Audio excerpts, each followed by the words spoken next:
Greetings, comrades, and welcome to the Eastern Border. This is me today on Discord, but with my nice microphone. This time, I had to pull out my nice microphone because today our friend Sean is on the show. Sean from Advent of Computing, the best podcast about computers out there. Been on the show previously. I don't know if I'd go that far, but shut up! I know I would. You're the expert on everything. And today, because tomorrow is my birthday, and this is probably when it comes out. Today we're going to talk about tanks. Because for once, this war has shown that it's not just drones that have computers in them, because drones are like the very new thing of warfare. But I did a bit of time studying tanks for myself. Because, my old phone was called, in Bluetooth, it was called M1A1 Abrams Commie Killer. The new one is Leopard A27A Bloodthirster. Just saying. Because I have it's not American metal, though, Kristaps. It's German steel from Krupp and everything. Yeah, tanks these days are much more than T-34s of World War II. And there's a difference because it makes a real difference in the battlefield as well. Listeners on my show have noticed that on the front lines, Russians love to post pictures and videos about that they have destroyed a Leopard. The problem with that is that Leopard is still an assault tank, and those things are vulnerable to death and just fighting up because it's a Leopard, an assault tank. Of course, it's going to be blown up. I mean, and the differences between all these tanks and what's happening in there, it's not just about, the armor. Do you have reactive armor or do you have a better gun or anything? It's all about fire control computers, by the way, these days. And the thing that I invited Sean on this one is because I watched a Russian military expert discussing how T-90 tank, for example, has a worse capability of firing while moving than an Abrams tank. So I didn't even understand how much does this impact the battlefield and everything. But I thought this would be interesting because that's about computers, because those things do a lot of things, and most of them have been ripped off from Russian tanks anyway, which is fun. But if there's anything related to computers and computing, then obviously we have the number one expert on the field here, Sean. And if you haven't checked out his show, please do. Advent of Computing is, like I said, the best podcast about history of computers. So listening to that is mandatory, obviously. But welcome, Sean. What's up? What have you been doing since last time we spoke? I presume you have done much more academic research than I have, because you are, you're actually competent. I'm just lucky. Yeah, on occasion. I've been hanging out. I've been doing pretty well. Yeah, like you were saying, Kristaps, it's, first of all, to preface, I'm not a tank expert. I am Mr. Computer Man. So I've kind of gone through when you put out the call for tank help and done a little bit of background research so I can be an expert for the day. But yeah, like you were saying, everything's kind of computerized nowadays. It's kind of, I guess you'd say, the promise of the digital revolution has been everything gets a little computer in that. And in terms of warfare, that means besides all the fancy new stuff, we also have tanks, which are relatively old technology, getting packed with a lot of digital tech to make them better. It's not just about how big is the shiny computer in your death machine? There's a lot of logistics that go into it that really differentiate things. I noticed this one thing that I know is the thing that was mentioned by, again, the military expert on the Russian side is a guy called Arkady. He used to do things about cars, and he likes all the technology things. He also, by the way, made me interested in how Biden's armored car works. He spoke about how easy is it to input data and these things in the fire control computer. For example, Russians have to input elevation manually. That's like 10 seconds. And 10 seconds in a firing battle situation is a lot. Meanwhile, I know that Abrams tanks read this information automatically. The ease of input. The other the weird missing piece in the T-90s I've been reading about is they don't have a lot of environmental sensors that feed directly into their fire control systems. So with Abrams fire control systems, they have temperature, ambient pressure. I think they might even have humidity. They feed a lot of environmental data into their control. I know that Russian tanks have to, well, unless you count Armata, but I still do not believe that T-14 Armata even exists. I have seen one of those things. I don't know even which day of the war it is, but we still haven't seen any of them at all anywhere. I just don't believe they exist. They're technically supposed to have those, but on the most modern Russian tank, T-90, yeah, you have to input all this data manually. You read it from a thing that gives it off to you. There's a crewman that really has to input it very quickly with a keyboard in the computer, which is ridiculous if you think about it. That's a not good situation to be in, I believe is the technical term. What kind of strikes me about that whole thing is with computers, user interfacing is kind of a big deal. It kind of really limits what a computer can do. And if you have to be punching in numbers on like a 9 key, that's going to slow you down a lot, especially if you need to make like snap decisions. Also, I have been inside a tank and been on a tank. When the tank is driving and moving, it's, tanks usually, they're not the most comfiest things to be in. Let me just tell you that. It's all bumpy and they're usually not driving on roads. It was hard for me to take pictures while I was on a tank, specifically on a place where I was put on to be told to make pictures. And I couldn't even make good photos. How are you supposed to be in one with all the noise and everything and then type normally? I have no idea. Well, you'd assume that there's some training, hopefully, to do that. Put you in a shaking box and make you type out numbers really quick. It's kind of like what they made you do in like third grade in like a computer class. To learn typing without looking at the keyboard. Except in Russia, they make you do it while driving a tank. No, but what really bothers me is, what does the fire computer actually do? Like, what's the solution there? Like, does it calculate things? Yeah. I mean, it's a gun, right? I understand what armor does and what the caliber of the smoothbore cannon, which tanks usually have, do. Mm-hmm. What can be computerized and how does this even work? How does firing a tank cannon work modern day army tanks? So when it comes to fire control, that's actually kind of one of the classic computer problems, is how to fire a big gun. Like, unironically, that's where a lot of computing research starts out back in like 30s and 40s. Really early analog computers were specifically built for making these fire tables, which were used for artillery pieces. It's given a range, given maybe wind speed and shear, how you're supposed to aim your gun to hit a target. And when World War II happened, there was a big call out to develop quicker electronic computers specifically to make bigger firing control tables. At that point, it was still really manual. So in the modern day, though, we have that integrated, right? Because, ENIAC old analog machines are pretty big. You're not going to put like maybe a 5 or 10 ton computer in a tank. But now that we have microprocessors, you can do that really easily. So instead of using these manual fire control tables, it's all wired into sensor packs and the actual controls and optics that are used on the tanks. So the big point of onboard fire control computers for these tanks, the Abrams and the T-90s and the current generation, are for dealing with bumps in the road, for dealing with how high the actual turret, the gun, needs to be elevated to hit a target at a given range, and also dealing with calculating lead angle. So how far ahead you need to shoot depending on how fast the target's moving relative to the tank. And that's all handled, for the most part, automatically. There is a little bit of rigmarole with, for instance, the user interfacing that's kind of interesting. But that's like the gist, is these computers are just sitting in a bay on the tank. They take in as much data about the relative position of the tank and the target, and then they figure out how you're supposed to fire to hit that target. I mean, those computers, they must be robust, right? I mean, I use an organized phone, and I know that my phone, for example, like its technical specs are much lower than the newest iPhone, but it can like survive being smashed by a hammer. I mean, so I don't know. I don't know a lot about the physical implementation of the T90 ballistic computers. It's a thing. I just wanted to say that it's probably more basic than your desktop computer, because I can only speak about drones. I've become pretty good with these FPV things. Whenever I see these FPV drones striking a target, I know that they're using Betaflight firmware, because every FPV drone uses Betaflight firmware. I just recognize it automatically. It's like everyone uses the same thing, except like very few fringe cases. It's not like DJI stuff. It's all Betaflight, and it's very kind of analog. It's very basic. It's very robust. It's all wired that's what into you need for that kind of stuff. Mm-hmm. So in the Abrams tanks, they have separate computer systems for handling fire control versus things like blue force tracking and comms. Okay, what's that? Sorry, explain that to me. All right. So blue force tracking is something that American and European tanks have that Russian tanks only kind of have. So in American tanks, specifically like the brand name Blue Force Tracking, are these systems that are able to track the GPS location of friendly tanks, and they feed that up via satellite uplink and point-to-point radio. It goes into the central system that shows up on a screen for the tank commander that shows where friendlies are and where you are on a topographic map.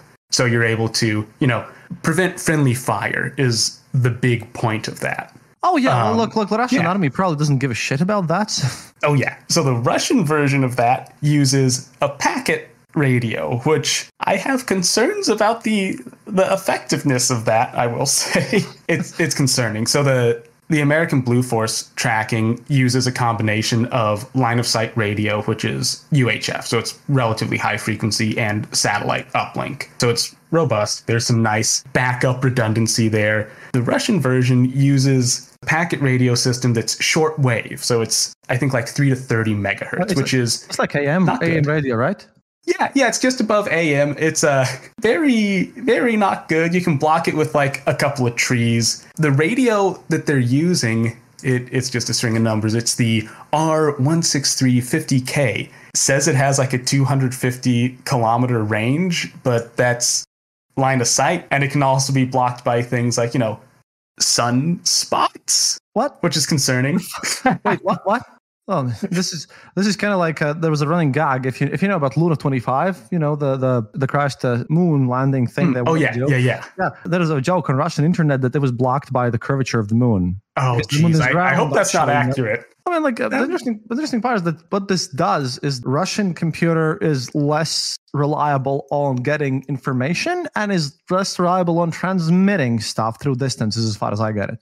Yes, I'm trying to translate computer scientist to human. Why, that is an important service. Yeah, so the packet switching radios that they use, in theory, you can network with them, which is like actually cool technology, because if you have one of these packet radios on a T90 that's in range of another T90 that's equipped with a packet radio, they can relay to a third more distant T90. So you can build up this like tank network, which is fine as long as those tanks stay in formation and stay, in existence. But I don't know, it kind of rustles my jimmies to imagine a situation where like one of the relaying tanks gets blown up and you lose comm over the battlefield. That concerns me a lot. That seems really not good. What's really not good is the fact that we know that Russian side is complaining the most about the lack of communications devices which are secure. They oftentimes use they use their basic cell phones to just call each other because their comms and radios are like so bad that I highly doubt that their advanced computing systems on those very few T90s that they actually use, because currently they're down to T54 37s. Yeah, man, I'm not so sure about the fact that's happening there. On paper, I mean, T90 looks pretty nice if you think about it. Oh, yeah. Oh, on paper. But when we talk about Abrams tanks, there was this, because I didn't understand that part, because apparently the Abrams tanks that the United States gave Ukraine, they had like some systems taken out of them because they were like afraid of giving them to the enemy side, which is Russians. But interesting. Do you maybe know what would be like the secret part that would be taken out from this Abrams tank? I'm not entirely sure, because a lot of the specs on Abrams tanks are actually pretty accessible. Like you can find service manuals for some of the components. The comms that they use specifically are FBCB2, I think is the acronym they use. It's the satellite and radio comm that's actually just like a Linux computer with, I'm guessing it's a software defined radio. So it's like a high-tech radio that feeds into a computer system. Look, I wouldn't be surprised if Abrams tanks actually runs its comms through Oracle systems. That would be possible. Because everything runs its comms through Oracle these days. But that's a very nerdy joke, though. The best I can pull off these days. I can't imagine they take out the comm systems, and I don't think they take out the GPS. Merle says it's mostly the very classified armor. That would make a lot of sense, actually. I could see that. I don't know. Like another thing that's with the fire control systems is the fact that Russians are currently having a lot of issues dealing with artillery systems, and HIMARS have made a real impact. Because when I spoke to the guys on the ground in Ukraine, I didn't speak with HIMARS guys. I spoke with the French 777. These guys, they basically are given coordinates, then they unpack and fire a couple of shots, and then they leave, and that's done in about 6 minutes. Because currently 10 minutes is considered the death zone for Russia. The Russian channels are stating that if you stay in one place for 10 minutes while firing, you're dead, because Ukrainians just catch you. And it's very, very difficult to fire precisely and just be that quick. You need a lot of training. Now, and you also need good communication networks, which Russians don't have. Lacking, yeah. I mean, still, civilian drones are still used in this war, and a lot of FPV things. which is bizarre because my company, iFlight, the guys that I get my own drones from, they got into a bit of pickle because apparently Russians bought through Kyrgyzstan somehow through third parties a bunch of their drones. It was just a bit weird. Hello there, and thanks for listening to another episode of The Eastern Border. Dear Patreons, thank you more than ever for supporting our show. Your donations are crucial to keep us going, and right now all of your money is going to securing good information for you and to fund Kristof's actual real-life mission to Ukraine to report to you live about the war that is going on there. Also, we would like to use this opportunity to urge you to donate to other organizations that are helping people escape Ukraine safely and to defend the country for those who decide to stay on the ground. One such organization we would like to highlight is the Defending Ukraine Together Come Back Alive movement. Launched in 2014, the Come Back Alive became the biggest organization providing support to the armed forces of Ukraine. You can donate directly from their webpage, comebackalive.in.ua. Remember that no donation is too small. In this situation, every dollar matters, every cent matters. If you're uncomfortable with giving money to war, they do have a position on their website that they are providing Ukrainian army with laptops, lights, photo equipment, cables, and is not purely military. Perhaps that might change your mind, but remember you can also donate to strictly humanitarian organizations such as the Red Cross and others that are helping people escape Ukraine safely. Please also keep following us on social media for all of your latest updates on Eastern Border on places like Twitter and Facebook. Keep listening, keep yourself informed. That's all from me now. See you online.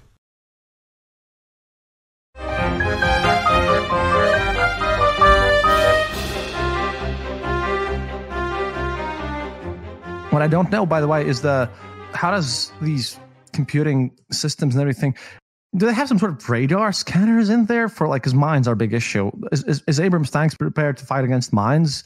Like, can it spot mines somehow? I don't know. Maybe it's science fiction technology. That's but a darn good question.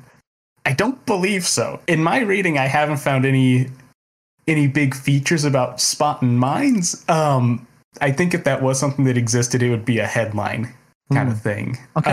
What's the biggest difference that you spotted, by the way, between the T90 and the Abrams tank? You're gonna like this. So prepare. On the T90, those tanks technically have better night vision capabilities than American tanks, right? Like on paper. T90s have FLIR infrared cameras, which are better than the older generation of infrared cameras that M1s use. But here's the thing, Kristaps. Do you want to know how the fancy, really nice third generation FLIR cameras are interfaced inside the tank cockpit? Okay. They use a little separate screen. What?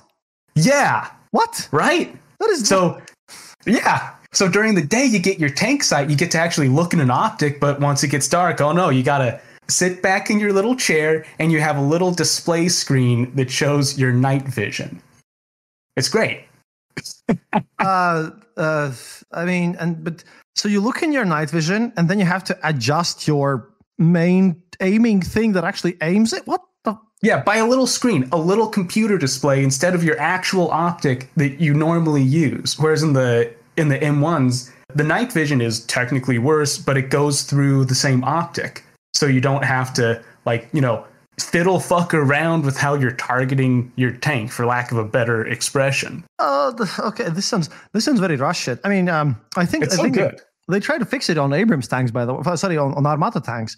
But this is something that I found out about Armatas while I was researching this. The reason why they actually don't have any is because it was too expensive. Because Russia always used to work on the sense that they didn't have the best tanks, but they had 90% of the American capabilities for 50% of the price. So the T-74s and then all the Stalin tanks, they were worse than the American analogs, but they were much cheaper. So the Soviet Union could have more of them. That'll work. But the problem is that Armata was built on a different thing, because currently, this is why I always say that Soviet Union was actually a better functioning country than modern day Russia, which is surprising if you think about it, but it's true. Because Armata managed to get so over budget, because every little corruption piece had to be involved in this. It's an example of corruption. And check this out. Armatas even had working toilet systems in them. Oh, wow. That'd be better than diapers. Toilet systems working. But you don't go to the bathroom while you're in a battle situation. You drive back to get ammo, and then you do that. But the toilets, each of the toilets cost $180,000. That also just seems like it would weigh down your tank. Like, how fast are you going to be going if you have, a full tank inside the tank? The only problem with the Abrams tanks that I actually saw in the technical side was the fact that the early versions, at least, didn't use diesel engines. They have this jet thing, which means that you can't hide behind the tank. You have to be on the sides of it if you're infantry and following back on it, because the back gets very, very hot.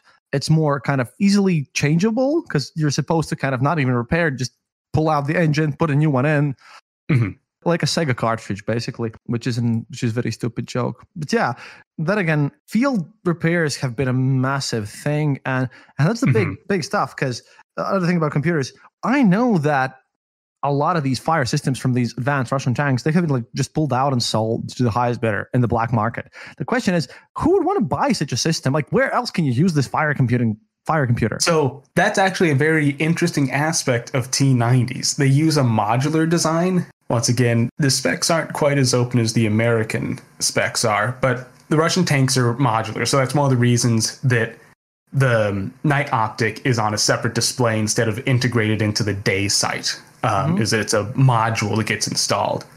And the radio system also is a module that gets installed and is actually reused on a lot of other Russian, not tanks, but a lot of other armored vehicles. The same goes with actually some of the comm systems in the Abrams tanks. But my gut feeling is the computers are probably also modular because they are like separate line item listings when you look through the specs for T90s. I'm willing to bet that there's something else you can put those computers in. My Google Foo just isn't powerful enough to find the Russian web information about that.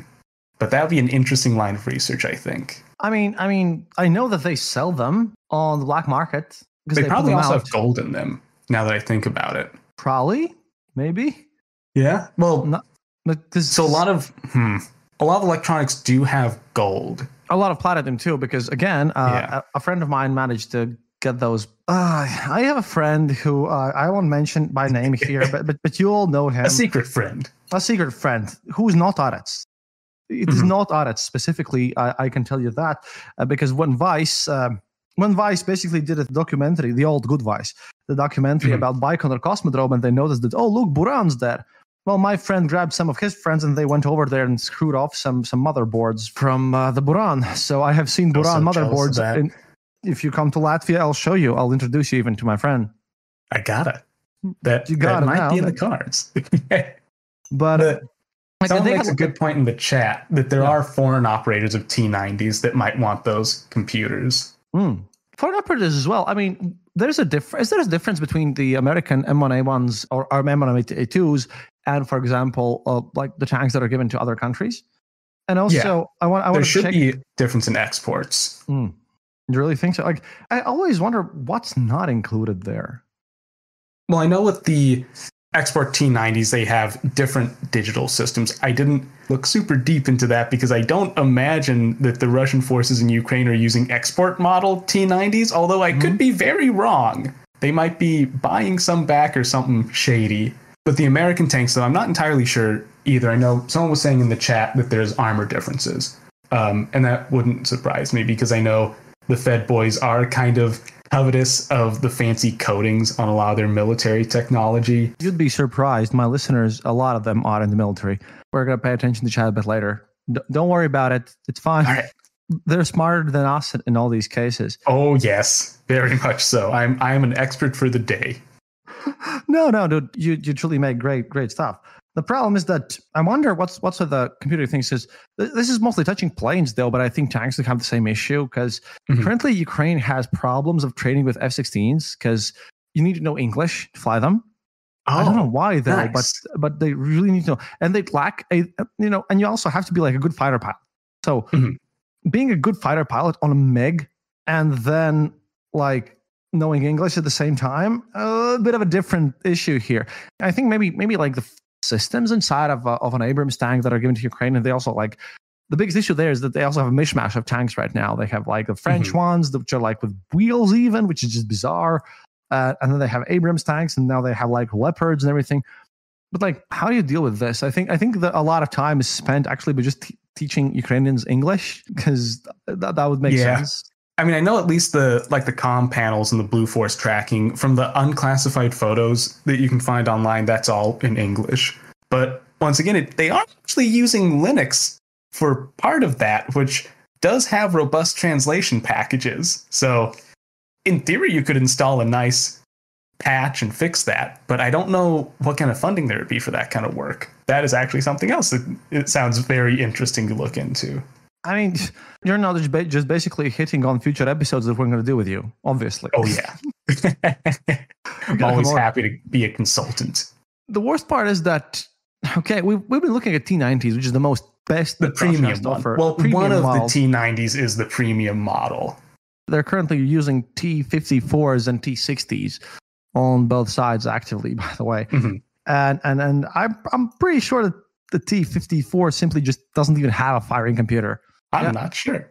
That is something else that concerns me. So one of the things that I kept running into is all the nice specs are for T90Ms, which are the newest T90 models. But those are easy to identify because they don't have the big red dazzlers on the front. But a lot of the combat photos that I've been seeing coming out of Ukraine show T90s with the big dazzlers, which means they don't have any of the really fancy computer systems or really safe armor. It's also a big mark against the Russians logistically, I think.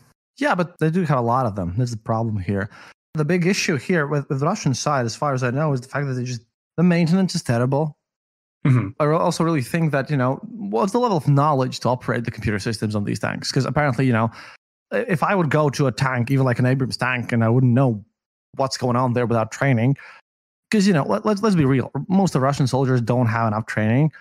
So what's the training necessary? Like, if you look at the situation, I mean, what's the training necessary to operate these systems and to fire accurately on the move? How easy is it to use them?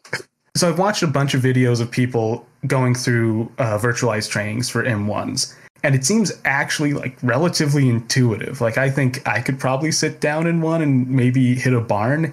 So for the computerized tracking on an M1, all you have to do is you sit down at your site with the controls for moving the turret. You find the site, you hit it with a laser, which gets the range finding, and that's all automatic. You just hit a button, it shines a laser off your target, and it calculates the range, which adjusts the sight for you. Then all you have to do is track the target for a few seconds, at which point the computer locks on to the movement for the target to do lead time. Then once you feel like shooting it, you just hit the fire button. So it's like a 3-step operation. I'm sure it's more difficult in practice, but it seems really convenient and easy because the computer handles all the sensors. The T90s, I haven't been able to find cushy training videos, but because there probably aren't any. Yeah, more than likely, Kristaps. But just the aspect of having to manually enter in information for the firing computer, that adds a level of training that it complicates things. Oh, that's a big thing that I hear. And I'm going to switch this to political aspects right now. I just know that the people who are actually motivated and who have done this training and who have been very much on the forefront of the Russian side, like the fanatical guys, the guys who actually believe in the cause of glorious Russia, right? Yeah, they've all been Prigozhin fans and Girkin fans. It's not a good time to be a Prigozhin fan or a Girkin fan today in Russia. Yeah, pretty low stock from what I understand. Oh, that's a very specific type of humor that you have there, comrade. No, but it's a big issue because, again, you have to speak about motivation. You have to speak about how these guys, because there is some training necessary, and we know that these guys are definitely the guys who are motivated, the guys who are working hard for it, the guys who actually are believing in all this stupid propaganda nonsense. They're not into that much. And I wonder how many. This is the sad part, because there's some mobilized guy just driving this tank because he was taught how to drive this tank back in early 2000s, some other cheaper tank or whatever. And they're all dying because we might make jokes, but in the end of the day, it's still deaths of people out there. Lots of people dead, which is pretty sad. Well, there's also the reality that the Russian military is fielding pretty substandard equipment. They're death traps at a certain level. Yeah, dude, I have seen so many destroyed Russian tanks And I know that the biggest issue is that if they're hit from the top, they just explode instantly because of their loading systems. Mm-hmm. Yeah, can you speak about that if you know something more about that than I do? Because I only know that autoloader is bad. I do not know how. So the problem with it, from what I understand, is that all of the shells are kept directly below the turret in a big moving magazine, so that, from the limited amount of knowledge I have, isn't super well armored, especially from below. So rolling over a mine would be particularly dangerous. The autoloader systems also are notorious for jamming, and it also vastly limits the kinds of shells that T-90 specifically can fire, because they have to fit physically into the autoloader. So even if the turret or the gun can take a bigger shell, it might not fit in the loader, so you don't get a bigger shell. With the M1s, they just have a rack behind the crew that has all of the shells in it, which is more heavily armored, and it's kept off the ground. So at least it seems a little safer. Sounds kind of silly for the less technological option to be actually a safer one. Right. Like, that's the thing. It's it kind of reminded me about the story about American astronauts and NASA developing pins that could work in microgravity, and the cosmonauts just using pencils. Oh no, that's a fake, by the way. Is it? Oh, I know that's a fake. I love that story, though. Yeah, but that's bullshit. I want to cover that one here. NASA didn't use pencils because pencils use graphene, and if graphene breaks, it could actually cause a fire hazard on the whole ship. This is why also the Soviets also never used pencils. And what did they use? Did they use quill pens? That'd be cooler. Yeah, they used also the very special pens that they stole from Americans. Pencils are not pencil. That is a very dumb thing. Pencils are very, very, like, the graphene in them. I think it's called graphene. Maybe not. I don't know. The thing that you write. Graphite. Yeah. Graphite. Sorry. My English is not very good, comrade. Sorry. The thing is that really, yeah, you can't use pens. Like, NASA is not. This is the thing that Russians tell us all the time. This is about, like, one of those dumb Americans jokes. But honestly speaking, yeah, you can't really use those. You can't use pencils in space, because if they break, if anything breaks off, if you break off your end of your pencil, which is easy to do, then you have tiny little super sharp shards, which are extremely flammable, running around your spaceship. You're ruining the myth of early space, Christoph. I'm so sad now. What do you mean I'm ruining? Like, even Russians figured that one out. This is why Russians also never used pencils. That's a fucking myth invented by Putin's Russia, who has nothing to do with space exploration. I'm a guy that I hate the Soviet Union with terrible passion, but we all were there, and I respect the Soviet Union for what it did. Some things it did well.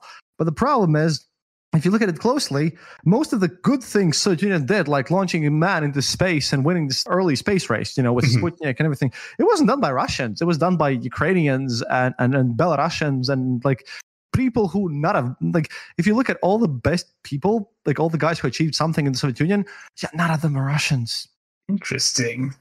Well, I look forward to the episode on the pencil lie. That sounds. I mean, that's just like a tiny little story. I mean, come on. Mm-hmm. It's just that a little thing which I find annoying because I'm a historian after all. Yeah. No, I feel you. It's one of those stupid things because, again, this is one of those myths that keep being perpetuated by the Russian side to show, how the stupid American does not know anything. And that's kind of silly because, again, look at everything happening. It's sometimes quite the opposite. In the Soviet era, what I see here is that in the Soviet era, Russians really, Russians, Soviets, all of us, there was a solution made out there that we were going to make cheaper products, but just much more of them. And we sacrificed our people's well-being for that. Right now, even that is not an option. We have to compete with the Americans. Like, Russia has to compete with Americans. And they want to make the most high-end products ever, but they're all like, everything's corrupt and everything's terrible. And everything just, is just... On paper, it looks nice, but then it doesn't because it doesn't work, and it always fails at the most important moment. Yeah, there's a failure in logistics. That kind of makes sense. At any rate, if I think we can move on to our chat questions here. So if any of you have any questions, please unmute yourself and ask some, because we're doing this on my Discord, and I hope the quality is going to be not horrible. I want to know if they're going to do this. Luxembourgian Spy said Slava Ukraine. I agree with Geroyam Slava. Smert Varagam, as usual. But if you have any questions to our friend Sean, please plop in. We have some people leaving. I think that's Sean. I'll answer any question about PHP you have. It'll be great. About PHP? Why? It's an awful programming language. Okay, that was random, but we'll leave this one in. What's with PHP? Oh, it's not super good. It's too old, and like everyone uses it for server software nowadays. I was just surprised that everyone still uses Python. I thought that was old. Oh, yeah. Well, that's the new in sciences lately, or at least in the last 10 years, people have really been adopting it. I'm sorry, this is an awful tangent. No, sure. The reason. Come on, go on. It's fine. Look, it's fine. Really we have like so Python. many nerds listening to this show that they actually want to hear about Python and your thoughts on it, so it's fine. All right. Well, the reason that Python is so big in the sciences is it has a nice graphing library, so it's easy to make a pretty graph. That's it. The what now? Come on, it can't be true.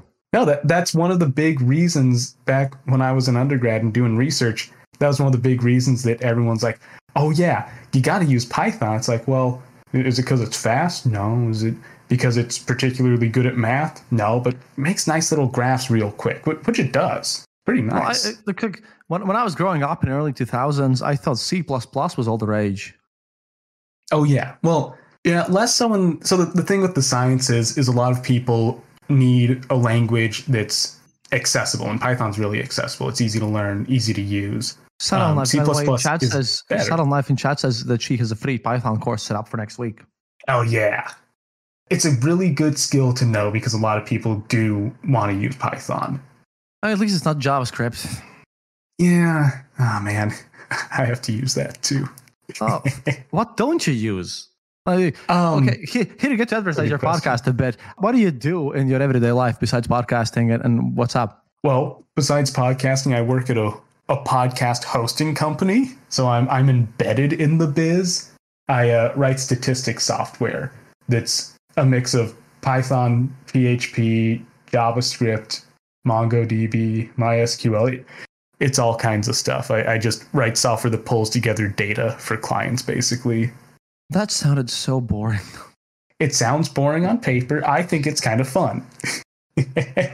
I suppose so. No, like all my programming languages begin and end with Visual Basic 6. So, no, and now I do Ducky script. I just threw out a VB script book. I remember trying to learn that back in the day. Oh man, I just don't really understand much about like software. I'm a hardware guy. I do soldering and all those good things. So now that's mystifying to me. I'm, as a software nerd, hardware is always a little bit over my head. Man, like you haven't lived until you have like fixed a MacBook that's been like sitting in a pool for 2 weeks, and then it has been pulled out, and then you kind of fix it, and then you feel good about yourself. Hell yeah, that I would feel good if I was able to do that. Yeah, but I code it all, so that's the thing. Like I said, ladies and gentlemen, this is why we have Sean here. He's the master programmer. And we have a question, by the way. Pizza Goblin. Any new weapons that have been cleared for shipment to Ukraine that you're particularly excited about, interested in? What was the JDBLS? The bombs thing? I kind of don't get it because like they're aviation bombs that can be launched from the ground. I am not exactly sure or an expert on what's the difference between the aviation bomb explosive capabilities versus a missile explosive capabilities. So that's a bit of a thing. It's just that a bit weird. So that's for mine. Do you have anything interesting that you're wondering about Ukraine, Sean? Oh, I only get my news from Eastern Border, so. Oh, thank you. No, we have another question. What does the software stack look like on tanks? Is it just all embedded software? Yeah. So from what I can tell, the actual firing control computers are embedded code. So I kind of suspect that the specific specs aren't very public, but I really suspect they're microcontrollers of some sort. I know that companies like ATmega do produce radiation-hardened microcontrollers, for instance. So that would not surprise me at all. The actual COM packages that are used on American tanks are all Linux. They're probably using, once again, they don't say the distro. I think it's probably a real-time version of Linux. I don't think that's embedded, though. I believe it's Fedora because I love Fedora. Fedora? That would be nice, but I bet they're using real-time Linux because they have to deal with actual packet data coming in from radio systems. And this is such a tangent, but normal multitasking. It's fine. Look, you're in the Eastern Border. It's fine. All right. Well, here's the tangent. normal multitasking systems use preemptive multitasking, which is good for users, but it's not consistent. So if you, like, for instance, ask a radio uplink for a package, you might not get back in time to execute and grab that package. So for a lot of systems that deal with communications or machinery, you use a real-time kernel, which instead of doing preemptive multitasking and just switching between tasks as the computer sees fit, you switch in really regimented increments. So you have guarantees that, oh, if I ask for a packet of data from the serial link, then I know that my task won't get suspended until I'm done, which I think you'd need that for these kinds of comm systems. I totally did not understand anything you just spoke about, but it's fine. I'm pretty sure it's special software. No, I'm not that good at that. I'm good at wiring things up. That's what I know. But Joe gets me. Joe gets you. My man. No, we have a lot of people here that actually can understand you. I am sadly lacking in knowledge about these matters. I shall have to educate myself, which is not going to be through like Brilliant or some other thing, because I can recommend the Advent of Computing podcast. Oh yeah, please do. By the way, sell your show to people while you're still here. Yeah. The reason I'm on here is because Kristaps enjoys the Advent of Computing podcast, which is my show about the history of computing technology, which it's kind of a mix of looking at the history of computing, but also it teaches a lot about computer science through the lens of history. We have a question, by the way. Joe, again, our Luxembourg spy, he's the only Luxembourger we have on the show, by the way. That's already 10% of their population, I think. Asked, do tanks collect and send telemetry anywhere? What does it look like? The answer is yes. They're quite obviously, though. But so it depends on what kind of communication setups they have. M1 tanks, because they have Blue Force tracking that uses satellite comms, they can actually send data back to a ground-based control station. So you could have a bunker filled with computers, or even like someone back in the States gleaning information from the tanks. From what I understand, they send kind of a ping. So it says, oh, this is my tank. Here's the serial number. Here's who's on board. Here's where I am. Here's what I'm doing. Here's how much ammo I have, how much fuel, that kind of information. The T-90s, since they do their packet thing, from what I've been able to gather, you can have something designated as a command tank or a control tank, which will collect information over packet radio from nearby tanks and centralize that. That, though, since they don't have long-range comms, doesn't get centralized in like a ground facility anywhere. It's on the go with their platoon or battalion or however they're organized for the action. We have people writing in the comments here, actively typing, I suppose, very quickly. They're going to get past my information. No, it's fine. When can we do away with the crew altogether and see drone versus drone tanks? Oh, that'd be cool. I don't know. I am all for Robots 2030. Robots 2030 is like, I'm voting for that. The flesh is weak. Bring on the metal. Oh, the metal is strong. I hope that would be soon. That would be kind of wild, but I bet there's like ethical and logistical reasons. Because there's ethical questions. Come on, dude. Who cares? Come on. Remote control death robots. That seems perfectly fine. Of course. I mean, dude. They're all remote control death robots. That would probably be fine, actually. I mean, AI versus AI battles are the future of the battlefield anyways, I think. Yeah. It's just that at one point, I think it's going to be like, you still need boots on the ground. You need someone to plant the flag. You can't really claim to control the territory if there isn't like your dude planting the flag in the ground anyways. But that's why the Americans went to the moon, isn't it? Oh, plant the plastic flag in there? Yeah. Well, I suppose. I've been to Kennedy Museum, so I saw the whole thing there. Question. Do you know how anything about whole blue tracker avoid being intercepted or localized? I know a little bit about that. So since it's SATCOM, they're operating over higher frequencies. So I think they're in microwave range, which you could intercept that. It's just a little harder than like a shortwave. You can use a radio set to do that. So it's a little bit of security through obscurity. But the Blue Force tracking is using Linux, which means they can use public-private key encryption, which is known to be relatively secure. It's hard to break that kind of encryption. Once again, I'm speculating wildly here, but they're using Linux for a reason, and I can only assume that is partly so they can have actual, like, honest-to-goodness encryption for security. Look, to those of you who don't know, if you're a serious company, you're using Linux. Yeah, it's just you gotta. Or Unix or something of that sort, because, yeah, you really gotta. Also, Sean here is a fellow Flipper enjoyer.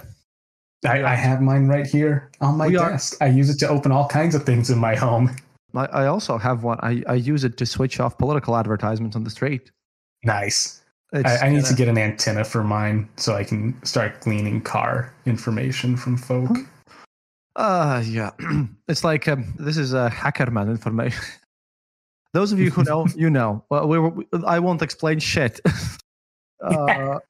Man, thanks for being here. I think we've been like on this for about an hour or something, and I'm gonna take one last question when Subtle Knife finishes typing, and then we can wrap this whole thing up. And I hope that no, she just supposed to keep the thing away from me. Thank you. Automatically deciding death robots. We like automatic. Look. Subtle Knife. You're in the wrong discussion here. Me and Sean, we're all for automatically deciding death robots. The more as long as they're killing other automatically deciding death robots. Oh no, I'm not that moral. I'm fine. Oh jeez. I'll stay away from your death robots then, Kristaps. My death robots can beat up your death robots with one left hand because my death robots work on coal. Imagine all the torque. Oh, nice. Look, really glad to have you out here, Sean. And honestly speaking, I didn't even know that what this Blue Force was and everything. And I'm really glad you were on. And everyone go check out Advent of Computing. Again, my favorite episode of all time is one about Zork. Yeah. I always advertise that one. That was a great episode because Zork is a true history thing. Something that you should always do. There's so much like interesting detail about how it was programmed in that episode that I found out about. Because look, that was a bizarre part. Like I'm not a software guy myself, but I know about Zork because it's one of the very first computer games ever. The tricks and the decisions the team made, that was insane. It's like crazy, and I love this. And Sean has much better podcasting voice than I do. That's another bonus. So why thank you. No, please go check out Sean. And well, as usual, до свидания, товарищи. As always, remember, happiness is mandatory.